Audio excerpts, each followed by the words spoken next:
రాష్ట్రీయ స్వయం సేవక్ సంఘ్ జగిత్యాల శాఖ ఆధ్వర్యంలో ఉగాది ఉత్సవ కార్యక్రమాలు స్థానిక పొన్నల గార్డెన్లో శనివారం సాయంత్రం ఘనంగా నిర్వహించారు. ఈ సందర్భంగా విశ్వావసునామ సంవత్సర చైత్రశుద్ధ పాడ్యమి నాడు ఉగాది. ఈ ఉగాది నాడు ప్రకృతి పులకరిస్తుందని, ఆహ్లాదకరమైన వాతావరణంలో సమస్త జీవకోటి ఆనందంతో ప్రవేశిస్తుందని, ఈ పుణ్యప్రదమైన రోజే రాష్ట్రీయ స్వయం సేవక్ సంఘ్ సంస్థాపకులు యుగద్రష్ట ఆద్య సర్ సంఘచాలక్ డాక్టర్ కేశవరావు బలిరామ్ పంత్ హెడ్గే వారి జన్మదినం సందర్భంగా ఉగాది ఉత్సవాన్ని నిర్వహిస్తున్నట్లు తెలంగాణ ప్రాంత సామాజిక సమరసత వేదిక కన్వీనర్, అఖిల భారత సమరసత కళా విభాగం కన్వీనర్, ప్రధాన వక్త అప్పాల ప్రసాద్ తెలిపారు. ఈ కార్యక్రమంలో నగర సంఘచాలక్ జిడిగ పురుషోత్తంతో పాటు డాక్టర్ ఎండి శంకర్ తో పాటు ఆకుతోట శ్రీనివాస్ వైద్యులు, పచ్చనూరి ప్రవీణ్ చంద్ర బీడీఎస్ ప్రముఖ దంత వైద్య నిపుణులు తదితరులు పాల్గొన్నారు. జిల్లా నగర సంఘచాలకులు ఈ కార్యక్రమంలో దంపతులు వచ్చారు. దంపతులు అంటే భార్యాభర్తలు కలిసి వచ్చాం అన్నవాళ్ళు చేతులు దంపతులు వచ్చారు. దించారు. బయట మనం పోటీ రాయలే కదా, ఒంటరి వాళ్ళకు అవకాశం లేదు అని రాయలే కదండి. కానీ అందరూ అవకాశం అండి. కాబట్టి కుటుంబ సమేతంగా రమ్మని చెప్పారు, అంతే కదండి. ఒంటరి చేతులు ఎత్తండి. నేను పిల్లలతో వచ్చాను. దించాను. పిల్లలు చేతులు ఎత్తండి. పిల్లలు చేతులు ఎత్తండి. పిల్లలు మీరు దించండి. మీరు కావాలి. పిల్లలు నిలబడండి. ఉన్న చోట నిలబడండి. ఉన్నారు పిల్లలు నిలబడండి. అక్కడ నిలబడారా? థర్డ్ సెకండ్ నేను 10 అంకెలు పెంచుతాను. 1 2 3 10. 10 అనేసరికి ఈ ముందు వరుసలో వచ్చి కూర్చోవాలి. 1 తొందరగా వచ్చారు. 2 ముందులా కదా ముందు. ఇస్లాం మతం యొక్క సంవత్సరం 1525-24. కానీ 1524 సంవత్సరాల క్రితం ఇస్లాం మతం లేదు. 2025 సంవత్సరాల క్రితం క్రైస్తవ మతం లేదు. కానీ కలియుగం మాత్రం 5127 సంవత్సరాల నుంచి ఆ విధంగా నడుస్తుంది. ఈ నడుస్తున్నటువంటి ఈ దేశంలో మనం ఇక్కడ అందరం కూర్చుని ఉన్నాం. ఈ రోజున రేపు ఉగాది పండుగ మనందరం ఇళ్లలో చేసుకుంటాం. మన ఆచారాలు, మన పద్ధతులు అన్నీ మనం వ్యవహారికంగా చేసుకుంటాం. భగవంతుడు ప్రపంచంలో ఒక అత్యద్భుతమైనటువంటి, ఒక విశేషమైనటువంటి భూమిని మనకిచ్చాడు. అది భారత భూమి. భా అంటే జ్ఞానం, భా అంటే సంపద, భా అంటే సశస్య.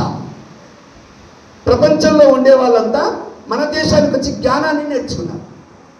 తక్షశిల విశ్వవిద్యాలయము, మిథిల విశ్వవిద్యాలయము, నలంద విశ్వవిద్యాలయము, ప్రపంచంలో అందరూ వచ్చి ఇక్కడ పాఠాలు నేర్చుకున్నారు. అట్లాగే ప్రపంచానికి మొట్టమొదటిసారి లెక్కలు నేర్పిన దేశం ఏది? మనదే.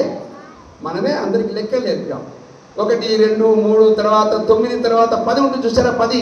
ఆ 10కి 1 పక్కన ఉండే 0 ప్రపంచంలో ఎవరికి తెలియదు. కానీ 0ని ప్రపంచానికి నేర్పిన ఆర్యభట్టుడు పుట్టినటువంటి దేశం. అట్లాగే మన దేశంలో చిన్న పాప ఆమె పేరు లీలావతి. ఏం పేరు? ఆ లీలావతి వాళ్ళ నాన్నని అడిగింది. ఏమని? నాన్న ఈ భూమి ఉందే, ఈ భూమిని ఎవరు మోస్తున్నారు? తాబేలు మోస్తుందా, పాము మోస్తుందా, ఎవరు మోస్తున్నారు అని అడిగాడు. అప్పుడు వాళ్ళ నాన్న చెప్పాడు. వాళ్ళ నాన్న పేరు భాస్కరాచార్యుడు. ఏం పేరు? చెప్పారు, పాప ఈ భూమిని పాము మోయట్లేదు, తాబేలు మోయట్లేదు. ఈ భూమి తన కక్షలో తానే తిరుగుతుంది. అంటే ఆ రోజున దుర్బిని లేదు, టెలిస్కోపులు లేవు, భూతద్దాలు లేవు. అయినప్పటికీ భూమి తన కక్షలో తాను తిరుగుతుందని తమ యొక్క తపస్సు ద్వారా, తన యొక్క ధ్యానము ద్వారా, మనోనేత్రము ద్వారా అంతరిక్షాన్ని చూసినటువంటి సైంటిస్టులు, ఋషులు, మునులు పుట్టినటువంటి దేశం మన భారతదేశం. కలియుగము కంటే ముందు అంటే వెనుకకున్నటువంటి యుగం ఏ యుగము? ద్వాపర యుగము. ద్వాపర యుగము కంటే వెనుక ఉన్న యుగం ఏది? త్రేతాయుగము. త్రేతాయుగం కంటే వెనుక ఉన్న యుగం ఏది? సత్యయుగము, కృతయుగం. ఇవి 4 యుగాలు కలిసి మహాయుగం. ఏ యుగము? మహాయుగం. ఈ మహాయుగంలో మనము 28వ మహాయుగంలో మనం ఉన్నాం. ఎన్నో యుగంలో ఉన్నాం మనం? 28వ మహాయుగంలో మనం ఉన్నాం. అవునా? రేపు చైత్రం నిజమే, కానీ రేపు మొదటి దినం ప్రారంభమవుతుంది, మొదటి రోజు. ఆ మొదటి రోజును ఏమంటారు? మగవాళ్ళు ఎవరైనా చెప్పచ్చు, చేతులెత్తండి చెప్పాలి. ఎంత ఫాస్టర్ అండి. మొదటి రోజు, చైత్రం యొక్క మొదటి రోజు పాడ్యమి. మొదటి రోజు పాడ్యమి. జనవరిలో మొదటి రోజు 1, కానీ చైత్రములో మొదటి రోజు పాడ్యమి. రేపు పాడ్యమి ప్రారంభమవుతుంది. అట్లాగే మన సంవత్సరాన్ని 2గా విభజించాను, దక్షిణాయనం, ఉత్తరాయణం. ఇది ఏ ఆయనం? ఏమండి? ఉత్తరాయణం. కాబట్టి ఉత్తరాయణంలో మనకి పాడ్యమి రోజు చైత్రము రేపు ప్రారంభమవుతుంది. కాబట్టి ఉగాది. కాబట్టి ఈ యుగం ఏ యుగము? కలియుగము. ఎవరైనా చెప్పగలుగుతారా ఈ కలియుగము ఇప్పుడు 2025 అంటే ఏంటి? యేసుక్రీస్తు పుట్టినప్పటి నుంచి 2025 సంవత్సరాలు అయింది ఇప్పటివరకు. అంటే 2025 సంవత్సరాల క్రితం యేసుక్రీస్తు పుట్టాడు. కానీ కలియుగం ఎప్పుడు ప్రారంభమైంది? ఎన్ని సంవత్సరాలు? ఈ కలియుగము ఎన్ని సంవత్సరాలు అయింది? ఇది ఎన్నో సంవత్సరం చెప్పగలరా? ఎవరైనా మగవాళ్ళు, ఆడవాళ్ళు ఎవరైనా చెప్పచ్చు, మహిళలు, పురుషులు ఎవరైనా చేతులెత్తండి చెప్పండి. కలియుగము ప్రారంభమై ఎన్ని సంవత్సరాలు అయింది? యేసుక్రీస్తు పెట్టి 2025 సంవత్సరాలు అయింది. కానీ చెప్పండి గట్టిగా.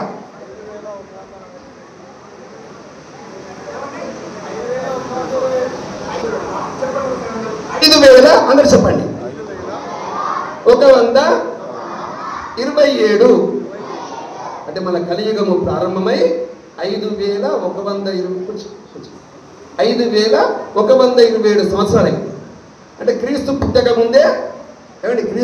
ముందే, యేసుక్రీస్తు రాకముందే, క్రైస్తవ మతం లేకముందే ప్రపంచంలో కలియుగము ప్రారంభమై ఎన్ని సంవత్సరాలైంది? 5,127 సంవత్సరాలు.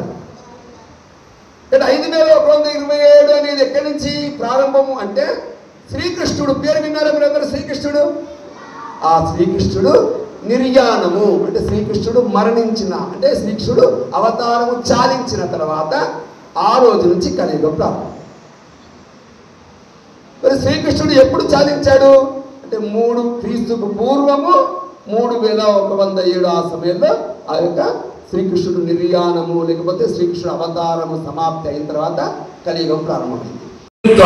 హిందూ సిద్ధాంతాన్ని తీసుకెళ్తుంది. కాబట్టి మన యొక్క సంఘం ముసలిదైందా? ముసలిది కాదే, నవయవ్వన సంఘం. ఇది నవయవ్వన సంఘం. కాబట్టి నవయవ్వన ఉత్సాహంతో నడుస్తున్నటువంటి రాష్ట్రీయ స్వయం సేవక సంఘం. మీరెవరు మాట్లాడుతున్న మధ్యలో వీరంతా అవసరాలు నిండినటువంటి సంస్థ ప్రపంచంలో ఇంత వేగంగా వ్యాప్తి చెందినటువంటి పరిస్థితి, సంఘటన ప్రపంచంలో లేదు. ఒక రాష్ట్రీయ స్వయం సేవక సంఘం మాత్రమే, గ్రూపులు లేకుండా, విభజన కాకుండా ప్రపంచంలో అత్యంత విస్తరణతో జరుగుతూ నడుస్తున్నటువంటి సంఘము రాష్ట్రీయ స్వయం సేవక సంఘం. ఇక్కడ రాష్ట్రీయ స్వయం సేవక సంఘం యొక్క మూలమైనటువంటి సిద్ధాంతం ఏంటి అంటే హిందువుల్ని సంఘటితపరచడం. దేశంలో ఉండేటువంటి హిందువులందరినీ ఏకతాటిపై నడిపించడం కోసం, వాళ్ళందరిలో దేశభక్తి, దైవభక్తి, సమాజ నిష్ట, సేవ, త్యాగభావాన్ని నింపడం కోసం పనిచేస్తున్నటువంటి సంఘం. అట్లా 100 సంవత్సరాలు పూర్తి చేసుకొని ఈ రోజున సంఘము దేశమంతా ఈ రోజున ఉగాది కార్యక్రమం నిర్వహిస్తుంది. ఈ ఉగాది కార్యక్రమంలో మనము ఈ తెలుగు సంవత్సరం మనం పేరు చెప్పాం, అట్లాగే ఇంగ్లీష్ సంవత్సరం కూడా తెలుసు మనకి.